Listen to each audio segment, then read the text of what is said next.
Ողջույն սիրելի բարեկամներ, եթերում Նրան Տապանն է։ Եվ այժմ մենք զրուցելու ենք Հայաստանի Եվրոպական կուսակցության նախագահ պարոն Տիգրան Խզմալյանի հետ։ Ողջույն եմ պարոն Խզմալյան, շնորհակալ եմ շատ, որ ընդունել եք հրավերը։ Բարեձեզ, շնորհակալություն։ Պարոն Խզմալյան, ես լսեցի ձեր վերջին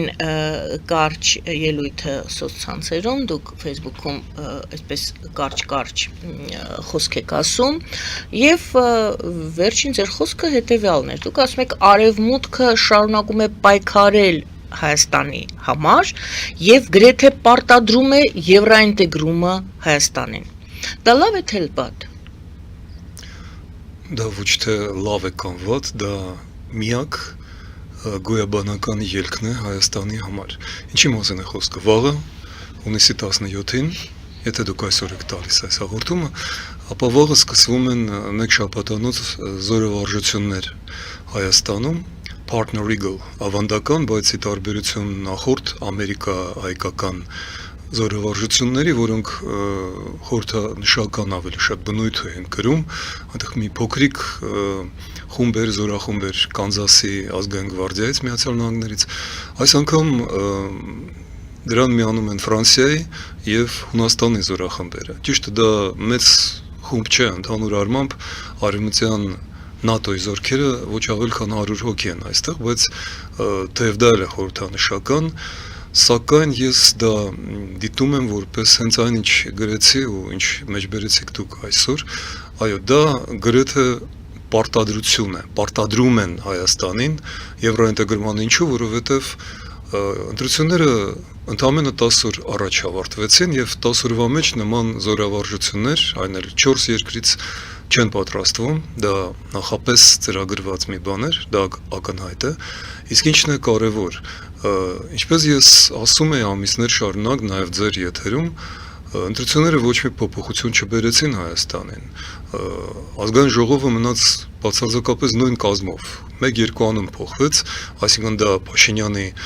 կուսակցությունն է, որն ավելի քիչ ձայներ ստացավ եւ դա 2 կամ 3, եթե այդ վերջնահաշվարկը նկատի առնենք մի քանի ձայնի տարբերությամբ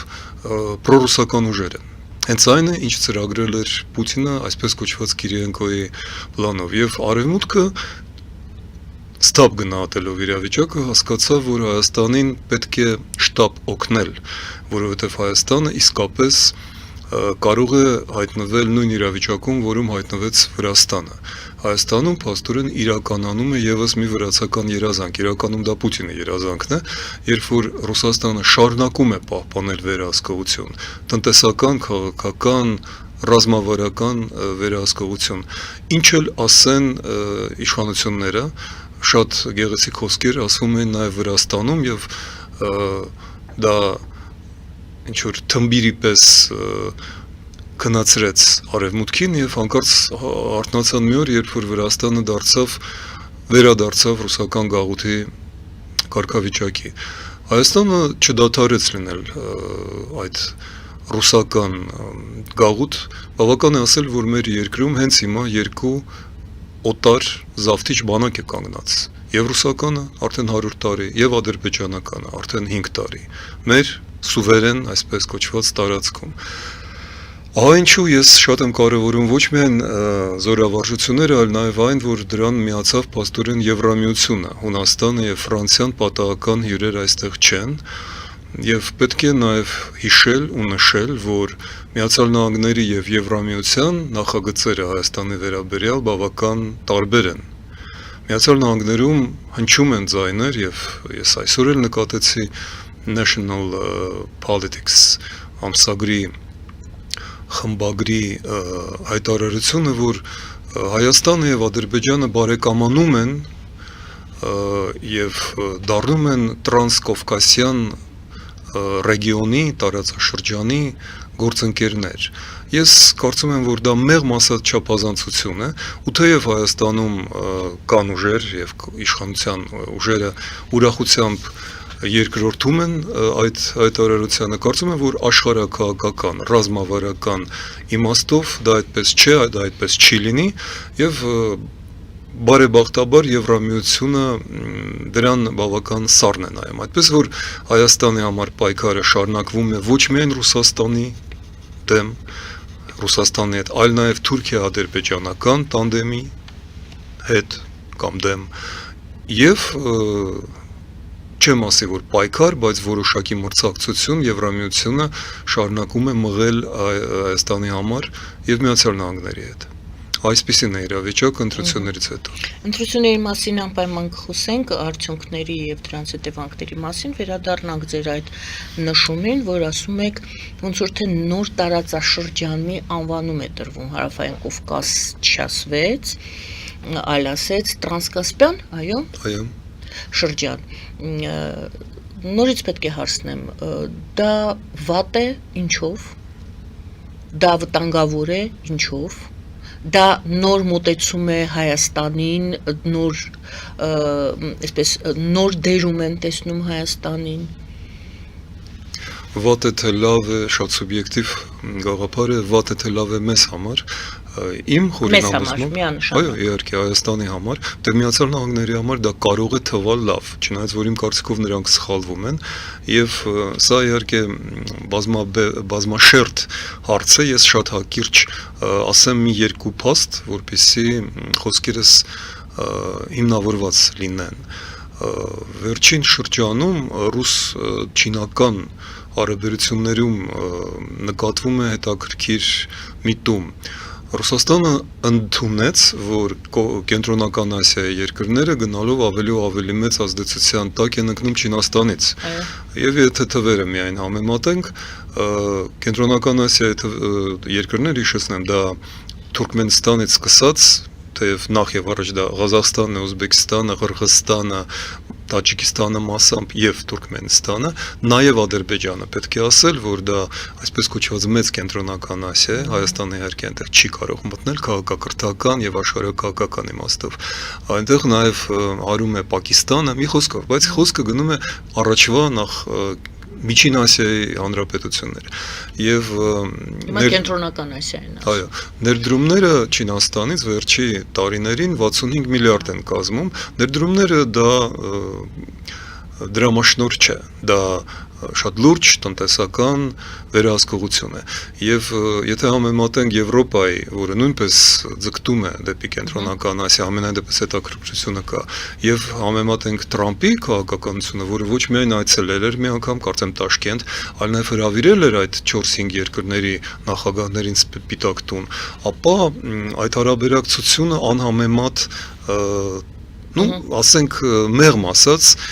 համեմատալի չէ։ Չինաստանը իհարկե թույլ չի տա, ինչպես Ռուսաստանին է դուրս մղում, դա ակնհայտ է արդեն, Ռուսաստանը մինչև 2022 թվական ընդամենը 20 միլիարդ է ներդրել։ Չինաստանը միայն 5-6 տարվա ընթացքում 65 միլիարդ է ներդրել, պատկերացրեք, եւ 22 թվականից, այսինքն Ուկրաինայի վրա հարձակումից հետո Ռուսաստանը ընդհանրապես որևէ ներդրում չի կատարում կենտրոնական Ասիա, ինչպես նաև այս տարածաշրջան մեզ մոտ եւ չի էլ կարող կատարել եւ գնալով ավելի ու ավելի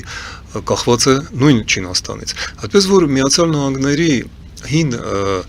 գաղափարը դա նոր գաղափար չէ եւ դա թուրանական գաղափար է։ Թուրքիան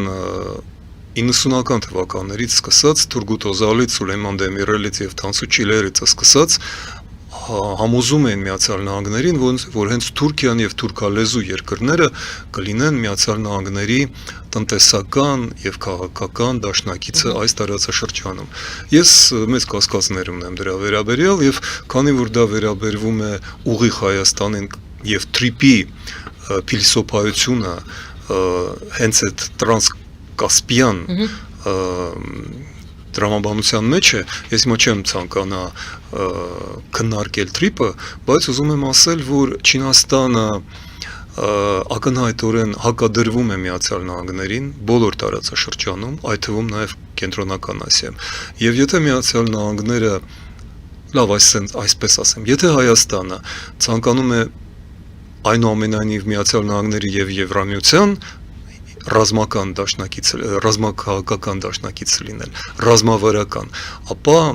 այդ տրանսկասպյան դրամաբանությունը հակասում է Հայաստանի ազգային շահերին։ Ինչպես նաև ասեմ եւ ավարտեմ դրանով, իմ խորին համոզմամբ հաշված ամիսներ անց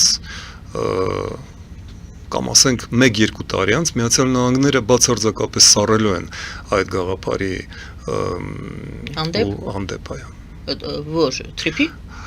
ասեմ ավելի զգուշ տրանսկասպիան այդ նախագծի որովհետև դուք համարում եք դա չինական ավելի շատ շահերի եւ հետաքրքրությունների շրջանակներում է այո եւ իսկ պայքարը Միացյալ Նահանգների եւ Չինաստանի այս տարածաշրջանի որում դիտարկում են նաեւ Հայաստանը մենք հիմա այդ մասին ենք խոսում որը մեզ համար նորություն է ոչ այսօրվա այո տրանսկասպիան ռեգիոնի մասին մենք արդեն ամիսներ առաջ ենք լսել որ Հայաստանին եւ Ադրբեջանի մասին խոսելով տրանսկասպիան ինչ որ ռեգիոնի մասին են խոսում բայց դուք հիմա ներկայացնում եք որ սա ավելի շատ չինական դրամաբանության Չինաստանի դրամաբանության Չինաստանին սպասարկող եւ այդ նախագիծը սկսվել էր մինչեւ Չինաստանը հասցրեց եւ իրականացնում է արդեն իր քաղաքականությունը, որի մասին չի բարձրաձայնում։ Եվ հիշենք, որ մեկ այլ հսկայական պետություն եւ տնտեսություն կա, որը շատ ավելի նպաստավոր է եւ Հայաստանի համար եւ Եվրոպայի եւ Միացյալ Նահանգների դա Հնդկաստանն է, որը կոչված է փոխարինել Չինաստանին որպես մրցակից։ Եվ այստեղ վերջինը, մի քանի անգամ ասացի վերջինը, Միացյալ Նահանգների կնքվող խաղաղությունը Իրանի հետ նույնպես ազդելու է դրա վրա, որովհետև նախ դա չի նշանակում, որ Իրանում ամեն ինչ նորմալ է։ Ազդելու է նաև այդ տրանսկասպիան նախագծի վրա, որովհետև Իրանը ամենայն դեպս պահպանվում է որպես տարածաշրջանային հզոր պետություն, դա չի տրոհվել, ինչպես երազում էին օրինակ Թուրքիայում եւ Ադրբեջանում եւ Իրանի հարաբերությունները Հայաստանի հետ պահպանվել են Իրանի ազատագրումը իմ խորին համոզմամբ անխուսափելի է առաջիկա շատ բավական կարճ պատմական ժամանակաշրջանում եւ դա նշանակում է որ հյուսիս-հարավ ճանապարհը շատ ավելի կարևոր է մնալու Հայաստանի համար, քան այդ տրանսկասպիան արևելք-արևմուտք ճանապարհը Պարոն Խզմալյան, ճշտելու տեսակետից եմ այս հարցը տալիս, ճշտելու համար տրանսկասպիան այդ նախագիծ ասենք, թե ռեգիոն են ասում, դա նկատի ունեն կենտրոնական Ասիա, Ադրբեջան, Հայաստան։ Միացյալ Նահանգներում հնչում են ուղիղ հայտարարություններ, որ Հայաստանը պետք է ընդունի այդ գերագույն շահը Միացյալ Նահանգների եւ Թուրքիայի փաստորեն նախագիծը եւ ենթարկվի Թուրքիա, Ադրբեջան, Կենտրոնական Ասիա այդ նախագծին։ Դա Միացյալ Նահանգների տեսլականն է։ Այն է ինչ առաջարկում է Միացյալ Նահանգները Հայաստանին։ Դա տեսլականներից մեկն է։ Ես պնդում եմ, որ սա մեծ հաշվով հեռանկարային չէ Միացյալ Նահանգների համար, բայց Միացյալ Նահանգներում հիմա կան շրջանակներ, որոնք կարծում եմ թուրքական շահով առաջնորդվելով ու նաև ադրբեջանական ու մենք գիտենք ինչպես է այդ շահը սպասարկվում Եվրոպայի օրինակով մենք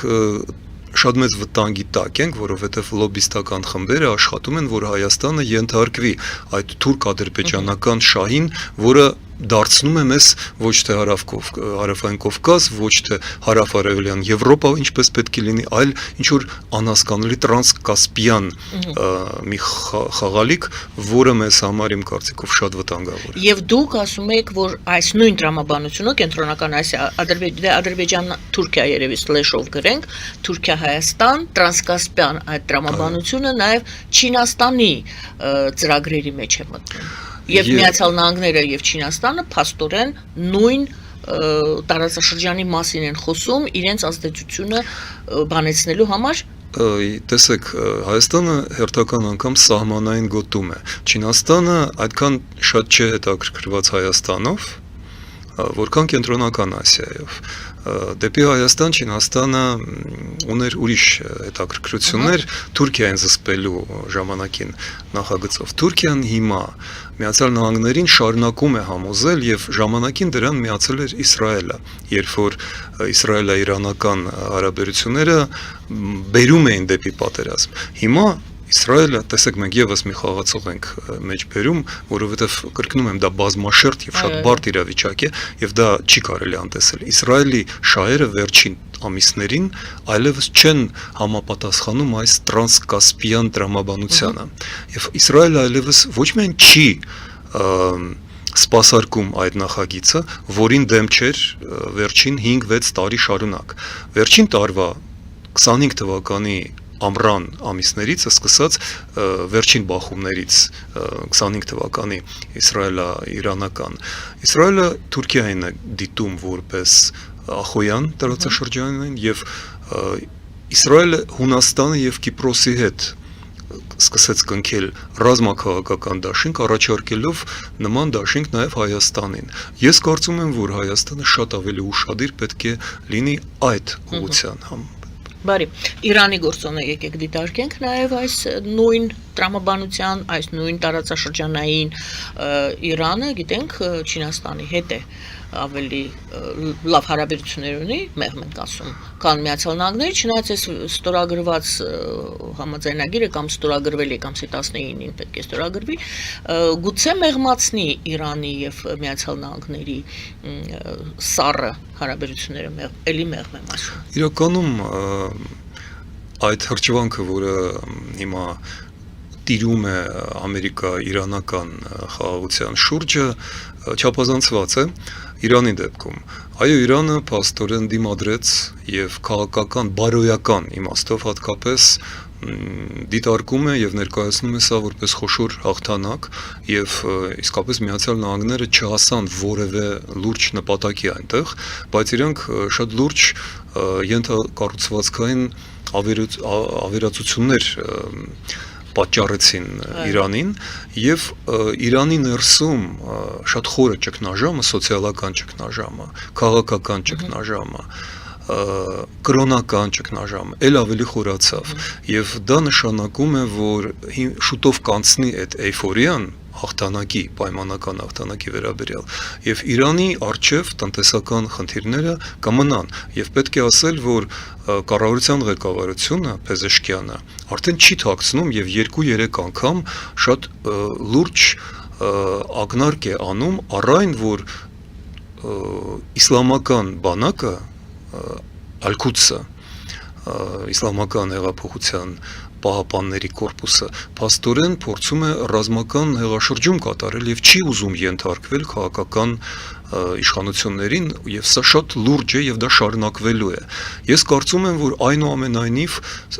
քաղաքական փոփոխությունները Իրանում անխուսափելի են։ Այդպես որ այս իրավիճակը ուղղակի հետաձգեց պատերազմը հետաձգեց այդ։ Իրանը իսկապես ունի շատ լուրջ հարաբերություններ Չինաստանի հետ։ Չինաստանը վերջին տարիներին 300 միլիարդ, ոչ թե միլիոն, ներդրումներ է արել։ Հնդկաստանը նույնպես շատ լուրջ ներդրումներ է արել, ոչ այդքան մեծ, բայց բավական այնտեղ տասնյակ միլիարդների ներդրումներ են արված, հատկապես նավահանգիստների հարցով, որտեղ Հնդկաստանը շատ լուրջ էր վերաբերվում Իրան, Հայաստան, Վրաստան, Սևծով այդ ճանապարհին, նույն հյուսիս-հարավին։ Եվ ես կարծում եմ, որ այդ երկու միտումներն էլ շարունակվելու են, բայց Իրանի քաղաքական ճգնաժամի հանգուցալուծումը, որը կլինի իմ կարծիքով առաջիկա 2 տարիների ընթացքում, կտրուկ փոխելու է տարածաշրջանի ամբողջ քաղաքական ճարտարապետությունը, այդ թվում կտրուկ փոխելու է նաև Հայաստանի դերը։ Մենք այդ մասին խոսել ենք։ Լավ, նորից վերադառնանք այդ տրանսկասպյան տարածաշրջանի եւ դրա հետ կապված ծրագրերին։ Առաջին հարցը ուր է Վրաստանը, Հայաստան-Վրաստան ընդհանուր ընկալումը եւ երկրորդը Հայաստանը այլընտրանք ունի, թե չունի դրան, գուցե դա շատ լավ է, որ այդպես տեսեք Միացյալ Նահանգները մեզ առաջարկում են Տրանսկասպիանով, մենք մեզ զգանք այդտեղ եւ գուցե դա շատ լավ է։ Առաջինը Վրաստանը ուր է։ Եթե թույլ տաք ես սկսեմ երկրորդից։ Դա շատ վատ է Հայաստանի համար, Հայաստանը Միացյալ Նահանգները միգուցե չեն նկատում կամ այն շրջանակները, որոնք առաջ են քաշում այդ թեզը, իրենք այդքան էլ հետաքրքրված կամ խորացած չեն այս խնդրում։ Հայաստանը կորցնելու է իր մշակութային, ազգային, աշխարհաքաղաքական ինքնությունը նման դեպքում։ Հայաստանը կուլ է գալու թուրքական աշխարհին եւ Պարսկաստանն էլ այստեղ չի օգնի մեզ, չի էլ կարողանա, չի էլ ցանկանա։ Դա շատ վտանգավոր նախագիծ է եւ միանշանակ մերժելի է։ Ինչպես պետք է դա մերժել։ Իհարկե Միացյալ Նահանգներին մերժելը դժվար է, մենք Իրան չենք, եւ դա քաղաքական, դիվանագիտական, փիլիսոփայական, մշակութային աշխատանք, լոբիստական աշխատանք։ Մենք ունենք նման փորձ եւ ունենք ուժեր, բայց դրանք ցավոք սրտի իշխանության մեջ չեն։ Հայաստանի իշխանությունները չեն գիտակցում այդ սպառնալիքը, իրենք ընդունում են այդ առաջարկը, ինչպես ընդունում են բոլոր առաջարկները։ Եվ մենք անպայման պետք է կանխենք դա, բեկանենք այդ վտանգավորությունը։ Այլընտրանքը, կրկնում եմ, եվրոինտեգրումն է։ Հայաստանի համար ուրիշ, այսինքն այլընտրանքը նշանակում է, որ ուրիշ ճանապարհ չկա։ Միակ այլընտրանքն է Հայաստանի համար դա եվրոինտեգրումը։ Եվ տեսեք, ռազմավարական առումով Հայաստանի եվրոպական կուսակցության նախագիծը իրականանում է, բայց մարտավարական առումով այդ դանդաղումները, հապաղումները, դեգերումները հսկայական կորուստներ են պատճառում մեզ, տարածքային կորուստներ, ժամանակի կորուստներ, մարդկային կորուստներ եւ պատերազմի առումով եւ Արցախի կորուստի առումով եւ արտագաղթի առումով այդ բոլոր կորուստները անդառնալի են, որովհետեւ դա սխալ մարտավարություն է ու կրկնում եմ, ես ձեր տաղավարում տարիներ շարունակ կրկնում եմ մի լատինական ասացվածք sapienti fatum ducunt in sapieni fatum trahunt խելացին ճակատագիրը տանում է, անխելքին քարշ է տալիս։ Մենք կարող ենք գնալ այդ ճանապարհով, մենք չգնացինք եւ մեզ քարշ են տալիս։ Ահա ինչու մենք սկսեցինք մեր խոսակցություն նրանից, որ Եվրոպան հասկանալով Հայաստանի թուլությունը քաղաքական եւ կարեւորությունը աշխարհաքաղաքական, փաստորեն գրեթե զորով, գրեթե աչքեր փակելով բազմաթիվ տարօրինակ բաների վրա քարշ է տալիս Հայաստանին, պարտադրում է Հայաստանին։ Հիմա ինչ վերաբերում է Վրաստանին, Վրաստանը տեսեք խաղից դուրս է մնացել։ Բառի բուն իմաստով, օրինակ ամիսներ շարունակ Վրաստանը կորցրել է որևէ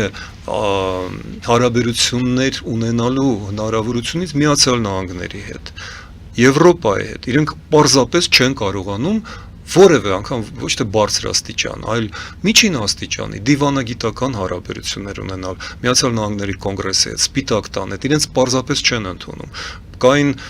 պահեր, երբ որ Հայաստանի միջոցով, Հայաստանի դեսպանատան միջոցով փորձում էին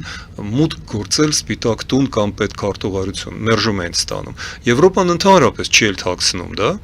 եւ վանում է որևէ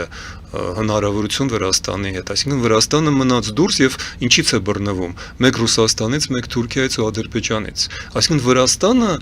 գրեթե մտել է այնտեղ, որտեղ բերում են նաեւ Հայաստանին եւ այդ շրջանակները Միացյալ Նահանգներում, կրկնում եմ, դրանք իշխող չեն, դրանք բավական ազդեցիկ են, բայց իրենք դեռևս բարեբախտաբար իշխող չեն, բայց նրանք կան եւ այդ վտանգը կա։ Այն ինչ կատարվել է Վրաստանի հետ, պայմանական մի քիչ կոպիտ կասեմ, բաթումացում հասկանալի է հայերի համար, իհարկե դա 100% աջարացում թող լինի։ Աջարացում թող լինի եւ այն ինչ կատարվեց Վրաստանում կարող է կատարվել Հայաստանում, բայց ոչ թե աջարական փափուկ ձևով, որտեղ այստեղ աջարացիներ չկան։ Այստեղ նախիջևանացումը եւ արցախացում է լինելու։ Սյունիքը դրա վառ վտանգի օրինակն է։ Պարոն Խզմալյան, շնորհակալ եմ իհարկե ձեր մեկնաբանության համար եւ հետ են գալիս նորից Եվրոպան քարշ է տալիս Հայաստանին դեպի եվրոինտեգրում։ Մենք խոսեցինք այն մասին, թե ինչ է առաջարկում եւ արդեն ոչ միայն առաջարկում է եւ երևի թրիփով իրականացնում է Միացյալ Նահանգները։ Մենք խոսում ենք այլընտրանքի մասին, որն է այլընտրանքը, դուք ասում եք այ Եվրոպան է, այդ եվրոինտեգրումը։ Ինչ է առաջարկում Եվրոպան։ Թրամփը արդեն իրագործում է այդ նախագիծը։ Այդ մեկ գոտի մեկ ճանապարհով Չինաստանն է իրագործում իր էլի տնտեսական այդ տեսլականը եւ ծրագիրը։ Եվրոպան ինչ է առաջարկում Հայաստանին։ Եթե ասում եք քարշ տալով տանում է, Ռուսաստանն էլ իր կողմից է քարշ տալով պահում Հայաստանին։ Եվրոպան 10 տարի սկսած 2016-17 թվականից իրականացնում է առաջին էր, որ իրականացնում էր Հայաստանի համար հատուկ հյուսիս-հարավ այդ աշխարհակահաղական, այլ ոչ միայն տրանսպորտային կոմունիկացիոն նախագիծը։ Միացյալ Նահանգների եւ Չինաստանի նախագծերը արկախված են իմիջիալոց։ Ուշադրություն դարձրեք, որ տրիպը սառեցված է։ Գոնը պատերազմի պատճառով։ Դե Ռուբիոն եկավ ինչ որ բաներ ստորագրեց ցույց տալու համար, որ սառեցված չէ։ Եվ ինչ Նախաստորագրեց։ Նախաստորագրեց, որևէ աշխատանքներ չեն կատարում։ Ցուցադրական, պարզապես ինֆորմացիոն, որ սառեցված չեն։ Դուք դա ասացիք, այո։ Նույնը վերաբերում է եւ մեկ գոտուն։ Չինաստանի մեկ գոտի մեկ ճանապարհը նույնպես սառեցված է, որովհետեւ Չինաստանը գլոբալ երկիր է, բայց տեսեք ինչպես հակադրվեցին Չինաստանին Վենեսուելայում Միացյալ Նահանգները, Պանամայում մեր ունկնդիրները միգուցե տեղյակ չեն, բայց Վենեսուելայում եւ Պանամայում չինական կապիտալի դիրքերը հզոր էին։ Ամբողջ Պանամայի նեղուցը չինական վերահսկողության տակ էր։ Ամերիկացիները առանց մեծ աղմուկի վերացրեցին դա։ Պանաման սուսուփուս ընդունեց, որովհետև Վենեսուելայի օրինակը, երբ որ Չավեսին պարզապես առևանգել են, բոլորի աչքի առաջ է։ Նույնը վերաբերվում էր Կուբային։ Կուբան էլ է փաստորեն Չինաստանի հաճախորդը։ Նույնը տեղի է ունենում, տեսեք, եւ Մադուրոին, հա, երևի։ Կներեք, ես ասի Չավեսին։ 1980 Չավեսի։ Այո,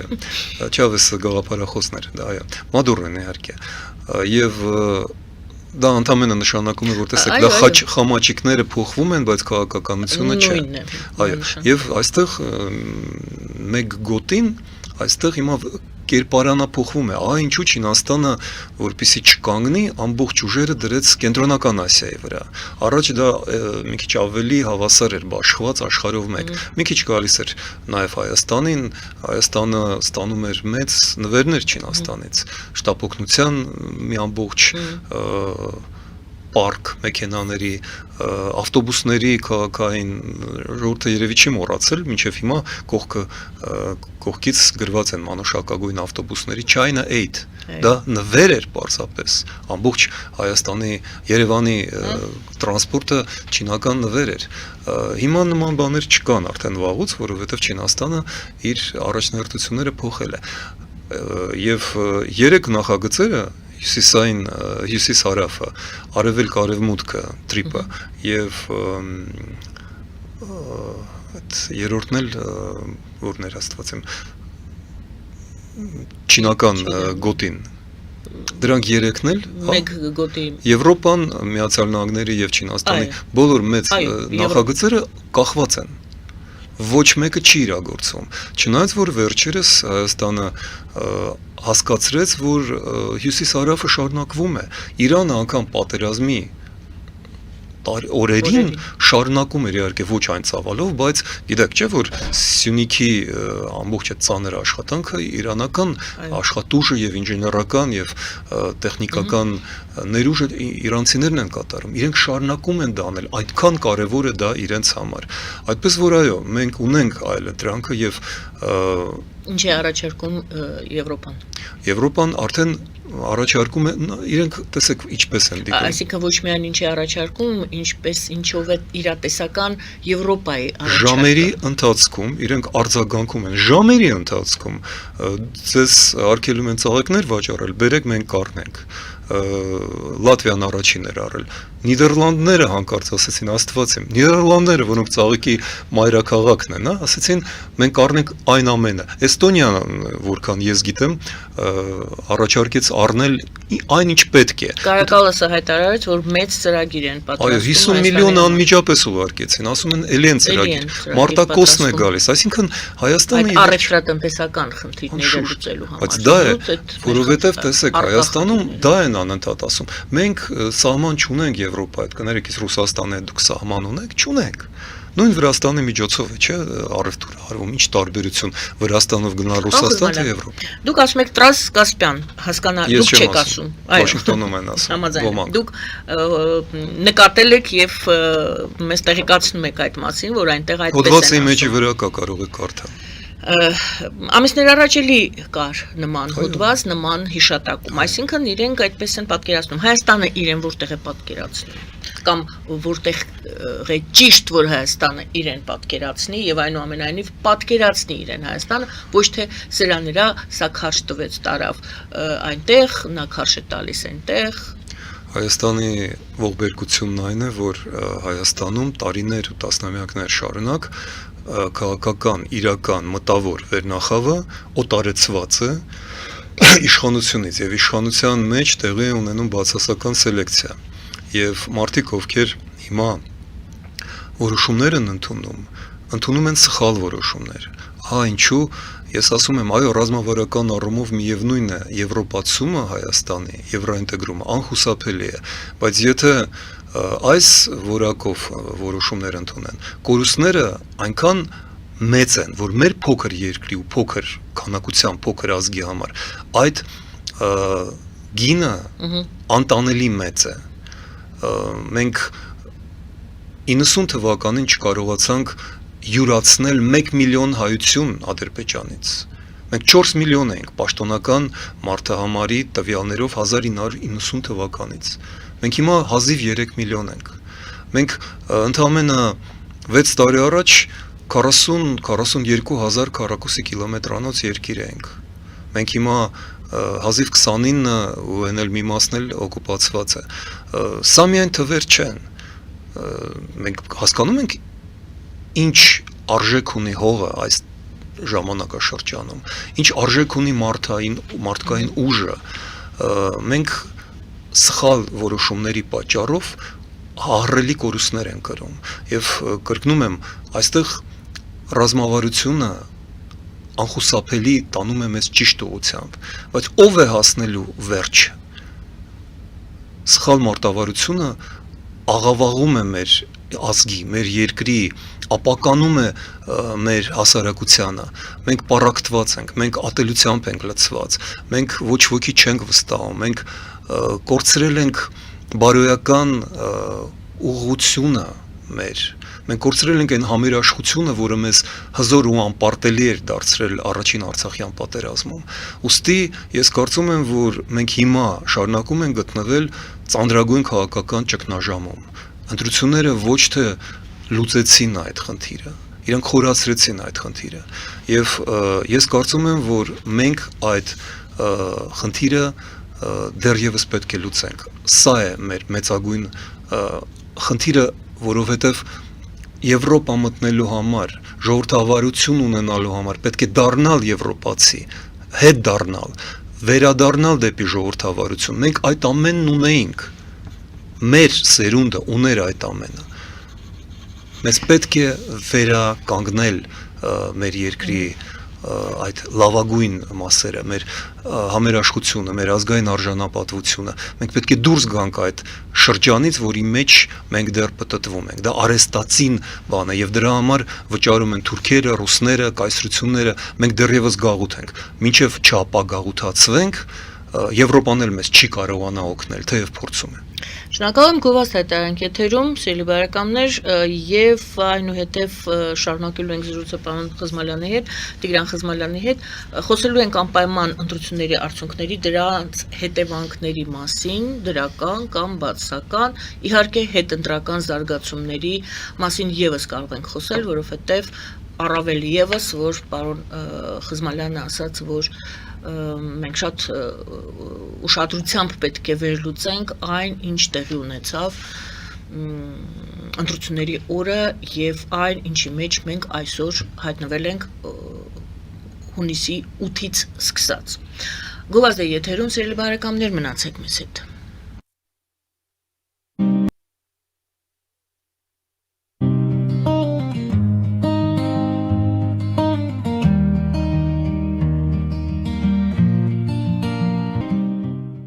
Ֆելիչե ժամանակակից ատամնաբուժական կլինիկա։ Այստեղ հարմարավետությունն ու խնամքն առաջնային են։ Այստեղ կիրառվում են ատամնաբուժական ամենաժամանակակից տեխնոլոգիաներ, ճշգրիտ ախտորոշում, արդյունավետ բուժում, նուրբ փորձառություն եւ անհատական մոտեցում։ Սկսած սովորական մանրուքներից մինչև առաջադեմ ընթացակարգեր, այստեղ դուք գտնվում եք բարձր որակավորում ունեցող եւ փորձառու ատամնաբուժական մասնագետների ձեռքերում։ Մեր բարեկամական եւ հյուրընկալ անձնակազմն այստեղ է յուրաքանչյուր այցը հաճելի դարձնելու համար։ Ֆելիչե, ձեր առողջ եւ ամենաերջանիկ շպիտը սկսվում է այստեղից։ Եկեք եւ բացահայտեք նորարարության, փորձագիտության եւ կարեկցանքի կատարյալ համադրությունը։ Երևան Փոստը Գրանադա Հյուզում տեղեկացնում է։ Դրամական փոխանցումներ 1%-ով։ Օդանավով 1 պաունդը 2.99։ Նավով ուղարկեք 1 արկղ, երկրորդ արկղը անվճար։ Ավտոմեքենաների փոխադրում անհավատալի արժեքներով։ Ինչպես նաև կահույք եւ մեծ չափի բեռների փոխադրում։ Jackpot հագուստի խանութը երկրորդ մասնաճյուղն է բացել Գլենդելի սրտում, որտեղ կարող եք ձեռք բերել եվրոպական եւ ամերիկյան ընտիր հագուստեղեն, կոշկեղեն, աքսեսուարներ, պայուսակներ ամենահարմար արժեքներով։ Նաև կարող եք ցանկացած ապրանք պատվիրել եւ ձեռք բերել կարճ ժամանակում։ Jackpot-ի Գլենդելի հասցեն է 1135 North Pacific Avenue, հեռախոս 818 813 2252։ Jackpot հագուստի լավագույն կենտրոնը Գլենդելում։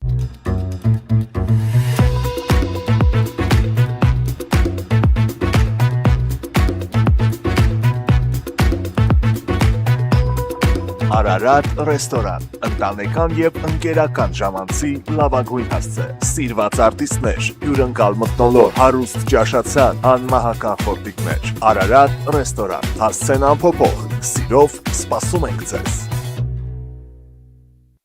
Լավագույն պաղպաղակ, բնական, համեղ եւ մատչելի գներով պաղպաղակը կարող եք ձեռք բերել բոլոր հայկական խանութներում։ Պահանջեք հայկական պաղպաղակ, Թամարա պաղպաղակ։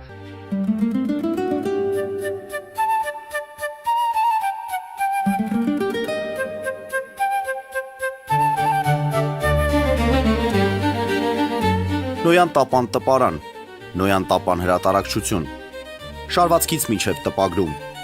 զանգահարեք, գրեք, այցելեք, միասին պատրաստենք ձեր գիրքը, ամսագիրը կամ թերթը, որտեղ նշվելու է, տպագրված է Նոյան տապանում։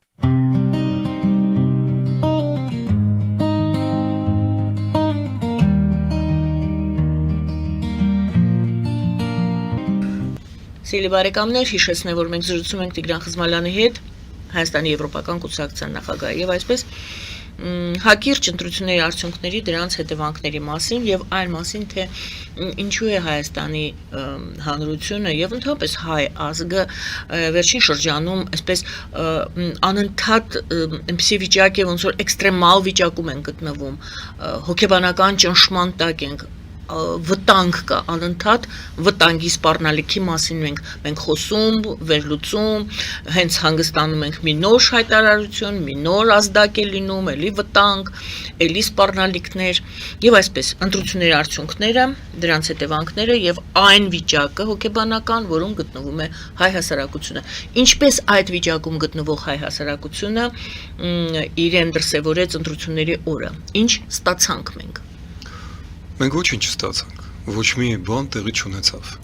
Ընտրությունները բերեցին նույն իրավիճակի, որը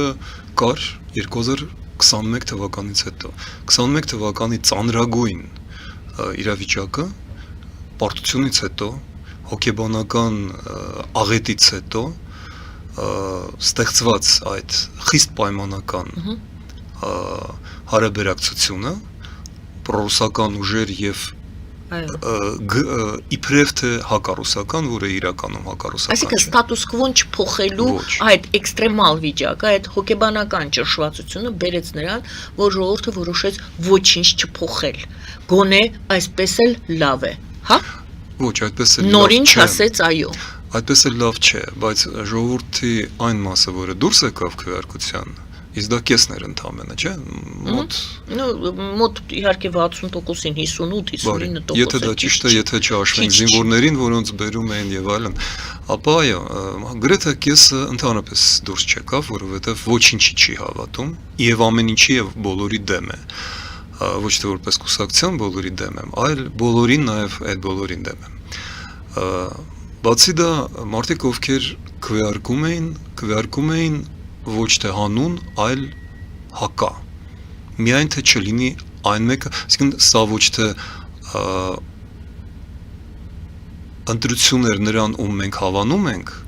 այլ ատելության մրցակցություններ, ում են ավելի շատ ատում։ Եվ պետք է ասել, որ Փաշինյանը շատ բան արեց, որպեսզի ատելությունը, որը տածում էր ժողովուրդը նախկինների հանդեպ, գրեթե հավասարվի այն ատելությանը, որը հիմա զգալի մասը տածում է ներկաների։ Եվ դա բնական է, որովհետև ներկաները եւ նախկինները բացարձակապես ոչինչով չեն տարբերվում, տարբերվում են արտաքուստ անուններով, միգուցե կենսագրություններով, մի փոքր, հիմնականում աշխարհաքաղաքական իմաստով ոչ։ Իշխանությունները Եվրոպայում պատմում են ինչպես է իրենց ճնշում Ռուսաստանը, Ռուսաստանում եւ Հայաստանում պատմում են, որ Ռուսաստանը մեր գլխավոր բարեկամն է, որ Ռուսաստանի դեմ խոսացողները օտար երկրագործակալներ են, դա ասել է, չէ՞, բայց նաև ագենտներ, գործակալների են, այսպես ասած, ձերբակալում ակնարկելով, որ դա ռուսական կողմից են ուղարկված։ Եվ ինչ, եւ բաց են թողնում։ Ոչ ոք չի պատժվել, այսինքն արդարություն եւ արդարադատություն չկա։ Եվ ժողովուրդը այդ ամենը տեսնելով գտնվում է անառողջ վիճակում, որովհետև ամբողջ աշխարհը մեր շուրջը փոխվում է, մեզ մոտ կարծես թե ոչինչ չի փոխվում։ Իրականում փոխվում է, ժողովուրդը փոխվել է։ 20 թվականից հետո 200-ամյա սովորական դարձրած կարծրատիպը, որ ռուսները մեզ կպաշտպանեն, կորավ։ Եվ այդ անպաշտպանվածությունը մնում է գլխավոր հոգեբանական, սոցիալահոգեբանական ֆոնը, որը մշտապես սպառնալիքի զգացում է առաջացնում եւ հիմնական ընտրությունների գործիքը դա էր եւ մեկ կողմը եւ մյուս կողմը չարաշահում եւ շահագործում էր այդ վախը սա վախի ընտրություններ էին դրա մասին էլ երբ որ մի մասը ասում էր որ եթե մեզ չընտրեք պատերազմ է սկսվելու մյուսը ասում էր եթե իրեն ընտրեք պատերազմը վերադառնալու է շարունակվելու հետաքրքիր է որ երկուսն էլ ճիշտ են եւ երկուսն էլ սխալ, որովհետեւ երկուսն էլ թաքցնում են միակ ճիշտ ճանապարհը։ Դա երրորդ ճանապարհն է։ Իհարկե կա երրորդ ճանապարհը։ Եվ այստեղ է որ իշխանությունը շատ մեծ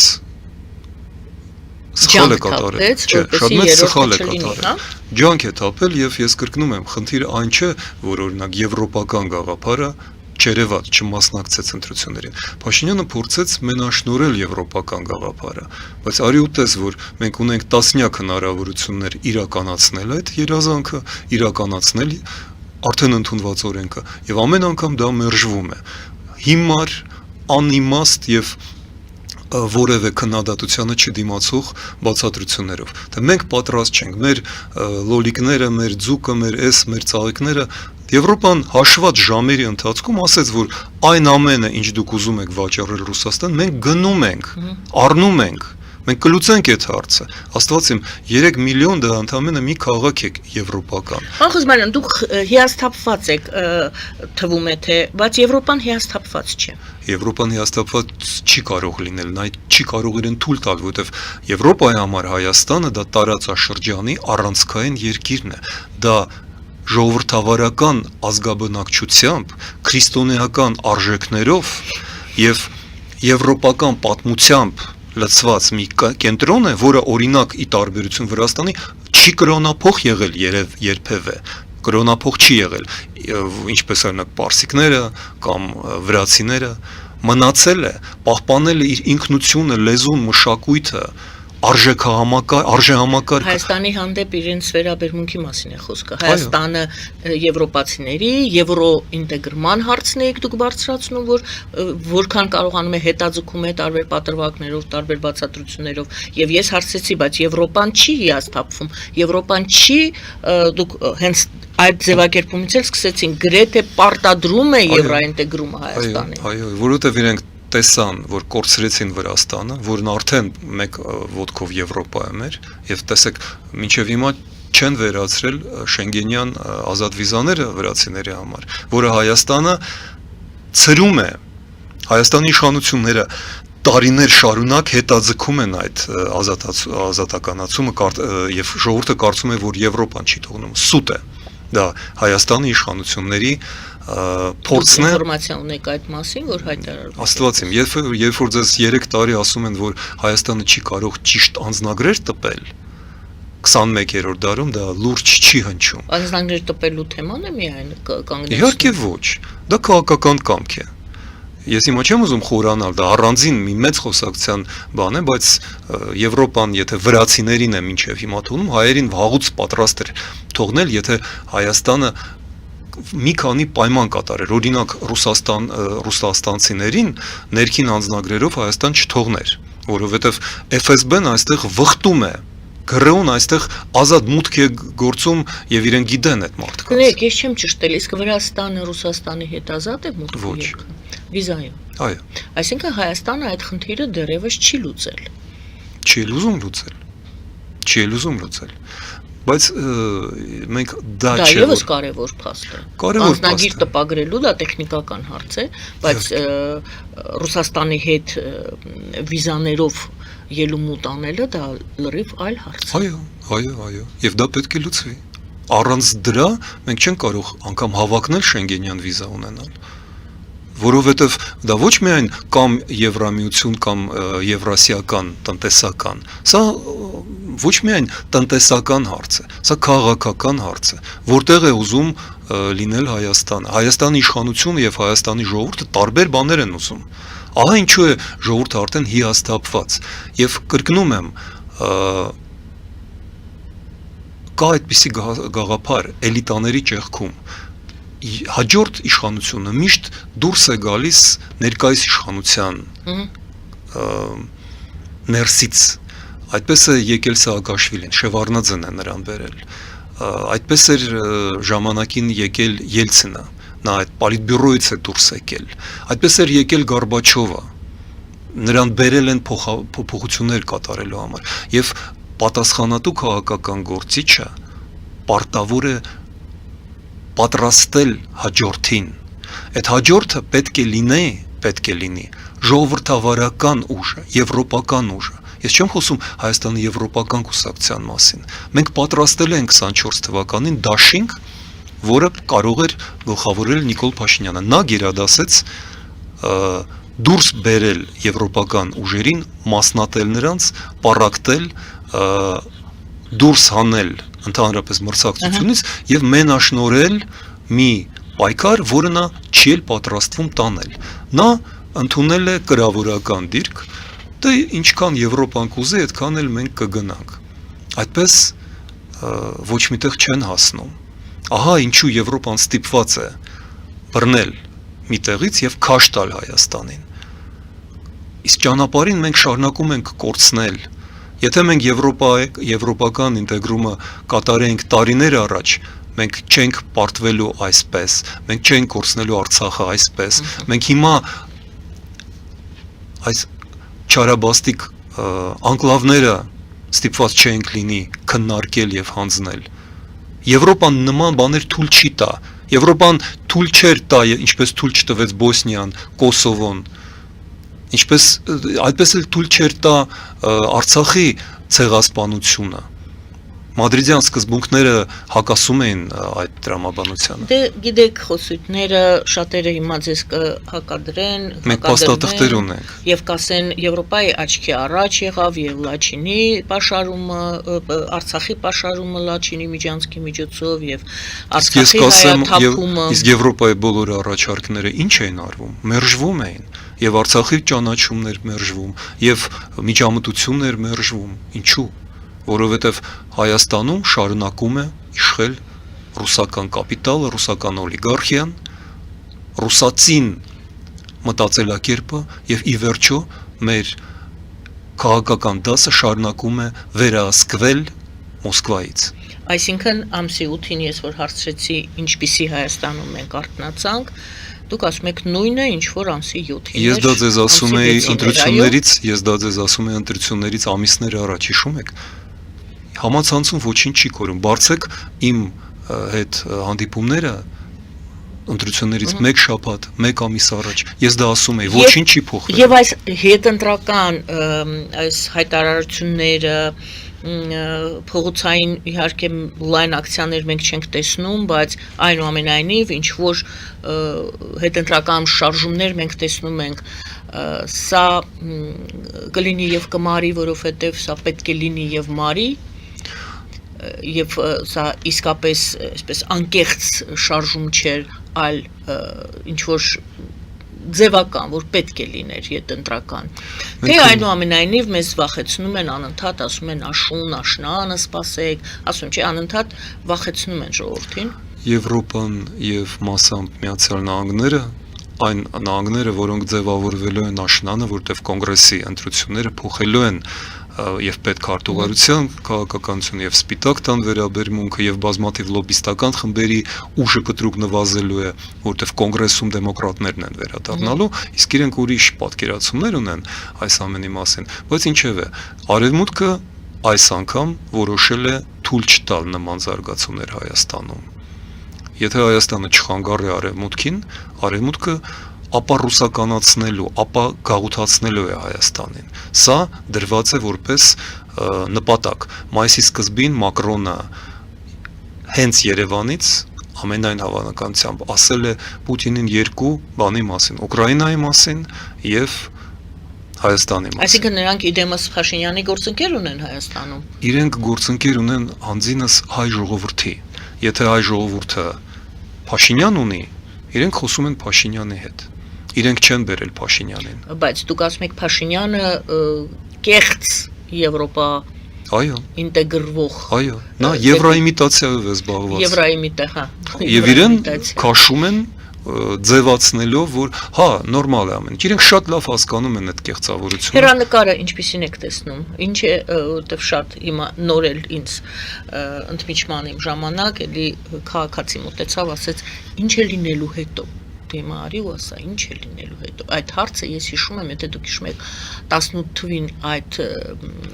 իրադարձությունները, որ եղան, որոնք հիմա Թավշյա հեղափոխություն են կոչվում,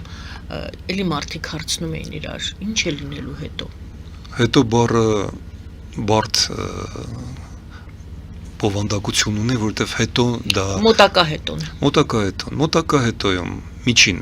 հետոյում պարտվել է Ռուսաստանը եւ վերջնականապես դուրս է գալու տարածաշրջանից։ Ազատագրվելու է եւ դեպի արևմուտք է բացվելու Իրանը։ Նվազելու է Թուրքիայի ուժը ազդեցությունը, հետեւաբար նաեւ Ադրբեջանի։ Հայաստանը գերխնդիր ունի պահպանելու իր պետականությունը եւ Հայաստանը դառնալու է Եվրամիության անդամ, եվրոպական երկիր։ Վրաստանի հետ միասին մենք լինելու ենք հարավ-արևելյան Եվրոպա եւ Եվրոպան մեր միջոցով դուրս է գալու Իրան, արաբական երկրներ եւ Հնդկաստան։ Այս սա է լինելու հետո։ Որքան կորուստ մենք կունենանք, դա կախված է մեր ժողովրդից։ Մեր ժողովուրդը այդքան է հոգնած, այդքան է վախեցած, ահաբեկված, որ թույլ է տալիս իրեն թելադրեն այդ ժողովուրդը, որը չվախեցավ Խորհրդային Միության դեմ դուրս գալ, որը չվախեցավ Ադրբեջանի եւ Թուրքիային մարտահրավեր նետել եւ հաղթել, այդ ժողովուրդը նորից դուրս կգա, կհաղթի սեփական վախը նախ եւ առաջ։ Վախով մեր ժողովրդին երկար կառավարել չի լինի եւ ես ոչ թե սպասում եմ, ես պատրաստում եմ այդ հետոն։ Մենք բաց ենք թողել այս կրկեսը, որովհետև հասկանում ենք, սա ընտրություն չէ,